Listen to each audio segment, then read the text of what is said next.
Hi there, Searcher Anglers. This is Steve Carson down here on the docks in beautiful San Diego. Probably the most fun way there is to catch tuna is with stick baits and topwater poppers. There's really nothing more fun. And most of the time when you're throwing a stick bait or a popper, you're going to be throwing them on a spinning reel. And I can hear you through the internet. I can hear you on YouTube saying, I'm not using one of those spinning reels. Well, this is not your grandpa's spinning reel. Okay, this particular one happens to be a Penn Authority spinning reel. And this is the 6500 size, which means I've got 400 yards of 50-pound test braid on it. And of course, I hope that you get a Penn when you get a spinning reel like this. But regardless of what you get, if you're going to be fishing with a spinning reel on the Searcher or any of the San Diego fleet boats, you want to make sure that you get one with an all-metal body, all-metal rotor, machine gears. Can't show you the gears, but they're in there.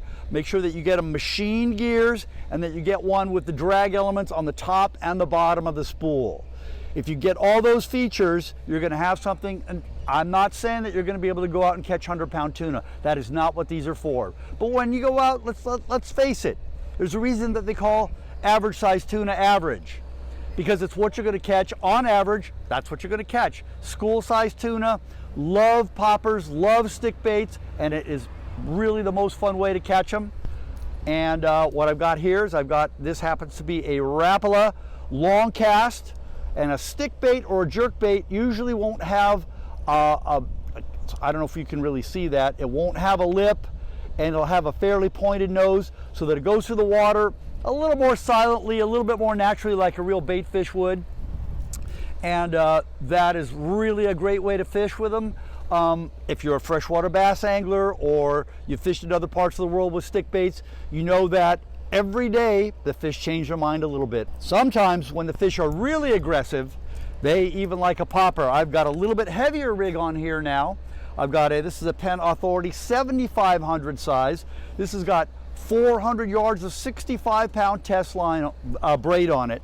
You can catch a pretty big fish with that. Again, this is not for 100-pounders, but if the 50s, 60s, 70s are around and they want to bite up on top, you can absolutely land them on this kind of rig. And the big thing is a popper. Let's see if we can show you the nose. It's got a big concave nose like that, and it makes a big splash. They're fish. They're going to change their mind. Sometimes they're going to want a big splash like a popper. Sometimes they're just going to want a little foosh like a stick bait.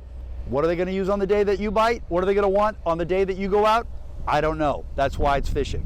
Also on the poppers, I like to use a very short leader, 100 or even 130-pound test. It can be braid, it can be fluoro, doesn't really matter. The fish don't care. And it can be very heavy. Once again, the fish don't care. But keep it short, just the way Captain Art will always tell you. Make sure that the knot doesn't go through the tip of the rod when you're making your cast.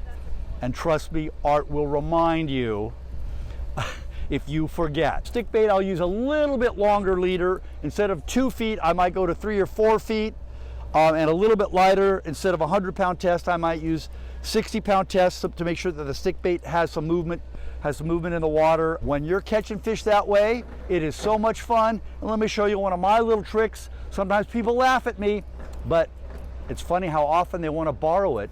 And that is, and I've got a couple of other examples here of stick baits and poppers, and I'm going to show you my favorite one of all. And it's not a coincidence that all these look like sardines. Although the truth is, most of the time on top waters, the color's not that important. The amount of noise that it's making is important. But when I've already got my limit, or maybe I've just caught enough fish, I don't really need to catch any more fish, and they're still biting and they're still around, yes, I do fish with a popper with no hooks on it. See all those bite marks? The fish jump on it and they attack it and they hold it like a bulldog holding onto a bone. They may hold onto it for 15 or 20 or even 30 seconds. You won't really land them doing this, but if you've already got enough fish, it's really the most exciting thing you can do. So school size tuna are exciting too. Out on the Searcher, see you out there this year.